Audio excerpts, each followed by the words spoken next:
Dear learners, dear leaders, Assalamu alaikum, and this is Khaja. Welcome to a new video on why do we learn English and what are the barriers of career. That means career barriers. আজকের মূল topic হবে career barrier.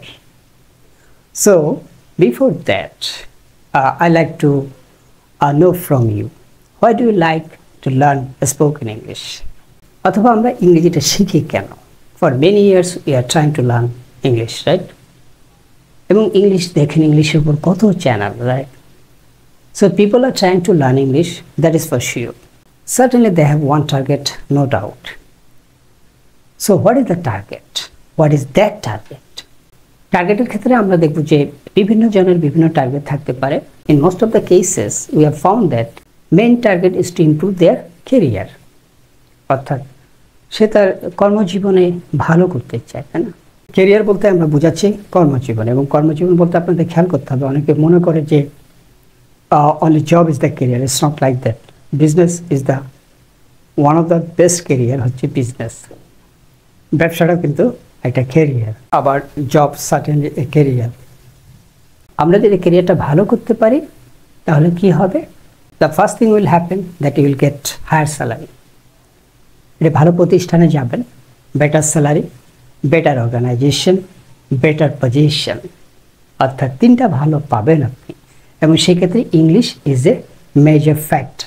What is the major problem? What is the major career barriers? Actually, I can tell you from my experiences and not from the books, from the field, real field.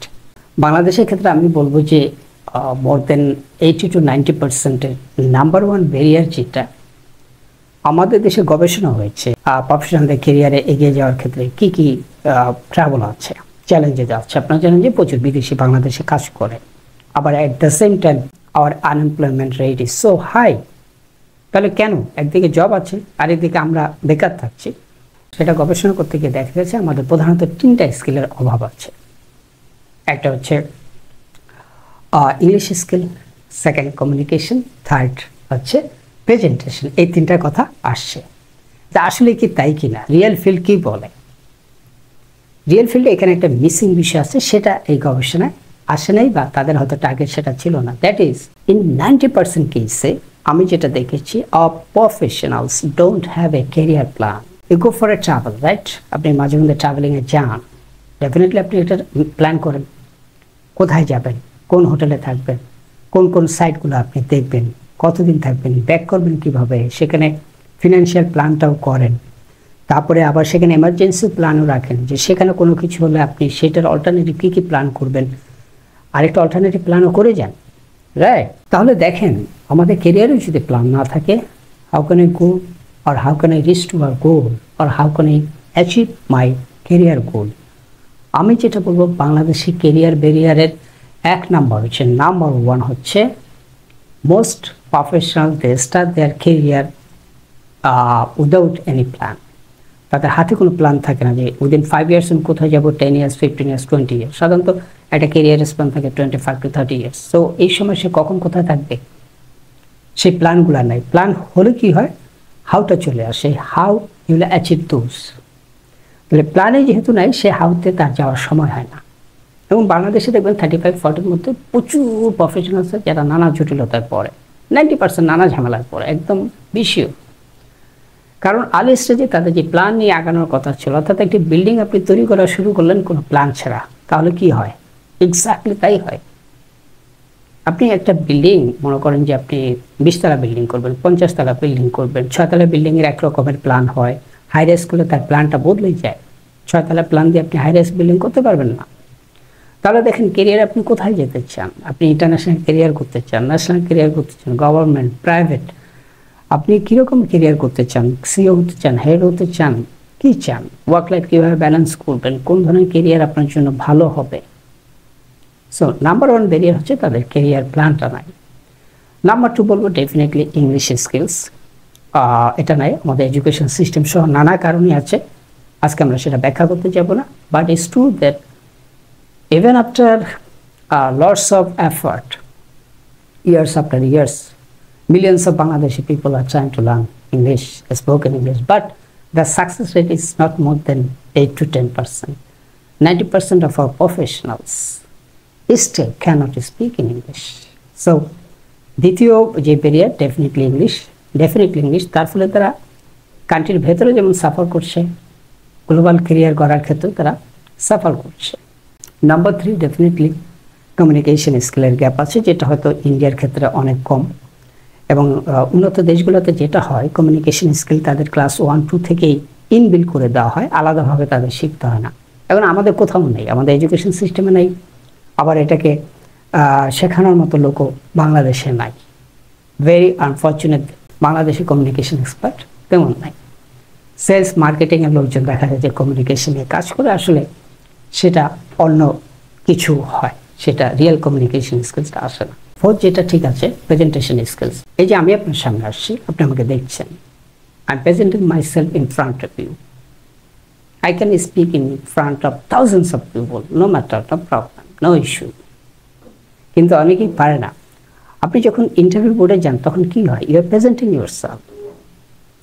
আপনি যখন even কোনো কেনাকাটা করতে যান, you R presenting yourself. আপনার প্রেজেন্টেশনের উপরেই ওই সেলারের কিন্তু ল্যাঙ্গুয়েজ চেঞ্জ হয়ে যায়, খেয়াল করবেন।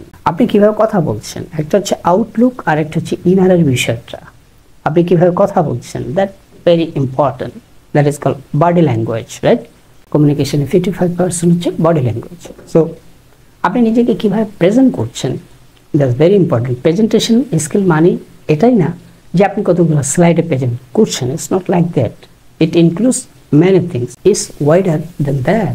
5 নম্বরে যেটি আছে বলবো সেটা হলো যে যেহেতু communication skill poor actually, so most of our professionals are not, smart in maintaining network. That means networking, poor networking.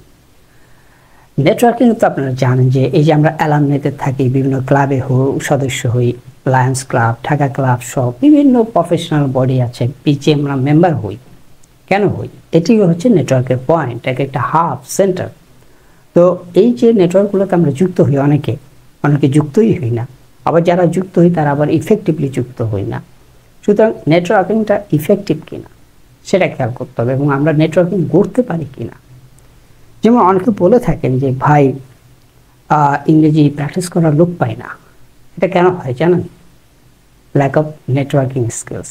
লক্ষ লক্ষ মানুষ ইংরেজি শিখতে চায়, তাহলে আমি কেন এই লক্ষ লক্ষ মানুষের মধ্যে একজন মানুষও পাবো না, 2জন মানুষও পাবো না ইংরেজি বলার প্র্যাকটিসের করার জন্য? তাদেরও দরকার, আমারও দরকার, তাহলে হচ্ছে না কেন? সো নেটওয়ার্কিং স্কিল যদি আপনার থাকে এবং ভালো ক্যারিয়ার করতে গেলে আপনার networking skill is a must. আপনার অনেক স্কিলস আছে, নেটওয়ার্ক খুব দুর্বল, will not get the best jobs. Like ধরেন যে মোবাইলের কথা, সমস্ত সেট আপগুলো অসাধারণ, তাদের অ্যাপারেটাস এভরিথিং সারা দেশব্যাপী মনে করেন মোবাইলের সেট আপটা অসাধারণ, কিন্তু সিগন্যাল খুব দুর্বল, নেটওয়ার্ক খুব দুর্বল। তাহলে সেই মোবাইল সার্ভিস যারা দিবে তাদের ডুবতে বেশি সময় লাগবে না, যদি নেটওয়ার্ক দুর্বল হয়। এক্স্যাক্টলি, আপনার অনেক কিছু আছে কিন্তু নেটওয়ার্ক দুর্বল, আপনার ক্যারিয়ার আগানোর সম্ভাবনা খুবই কম।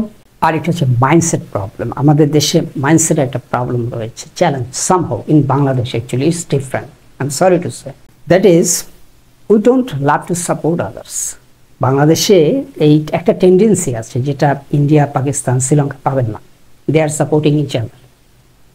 বাংলাদেশে এই কনসেপ্টটা কেন গ্রো করছে আমি জানি না, but it is one of the worst barriers for growing in career, for career development, for career progression.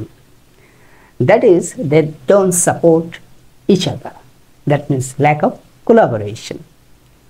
You cannot grow without growing others. এটা সারা বিশ্বব্যাপী একটি কনসেপ্ট, কিন্তু বাংলাদেশে এই কনসেপ্ট আপনি পাবেন না। ফাইনালি যেটা বই পুস্তকে পড়ে কিন্তু অ্যাপ্লিকেশনের জায়গায় যেটা না, সেটা হলো self investment. We sometimes tell that self investment is the best investment. এটা আসছে বাংলাদেশে গত 25 ইয়ার্সে। সেটা হলো যখন 35-এ গিয়ে ধাক্কা খায় তখন অনেকে ইনভেস্ট করা শুরু করে, তখন আসলে এটা ইটস টু লেট হয়ে যায়। ক্যারিয়ার শুরু থেকে যে তাদের যে ইনভেস্টমেন্টটা সেটা হয় না। এবং ওই যে বলেছে একটু আগে, একা একা বড় হতে চায়, সে কারণ সে যেমন অন্যদেরকে সাপোর্ট করে না, অন্যদের সাপোর্টও নেয় না, এটা আরেকটা বিষয়।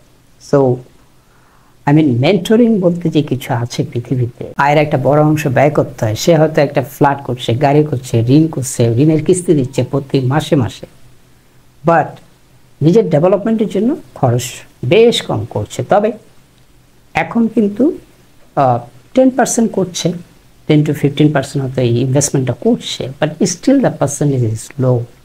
সুতরাং 7 নম্বরে যে ব্যারিয়ারটা বলেছে সেটি হচ্ছে lack of self-investment, especially they are not aware of mentoring. যে প্রফেশনাল মেন্টর আছে আর যে প্রফেশনাল মেন্টর নাই, যার নাই, সে কোনোদিনও ওই মেন্টর যার আছে তার সাথে পাল্লা দিয়ে পারবে না। যোজন যোজন দূরত্ব তৈরি হয়, যেটা আমরা যাদের মেন্টর নেই তারা এটা বুঝতে পারবে না, ফিল করতে পারবে না। কিন্তু যার মেন্টর আছে সে কিন্তু সারা জীবন আর এই মেন্টরশিপ থেকে বের হতে চায় না, কারণ সে জানে মেন্টরশিপ তাকে কিভাবে প্রতিনিয়ত এগিয়ে দিচ্ছে। See you again.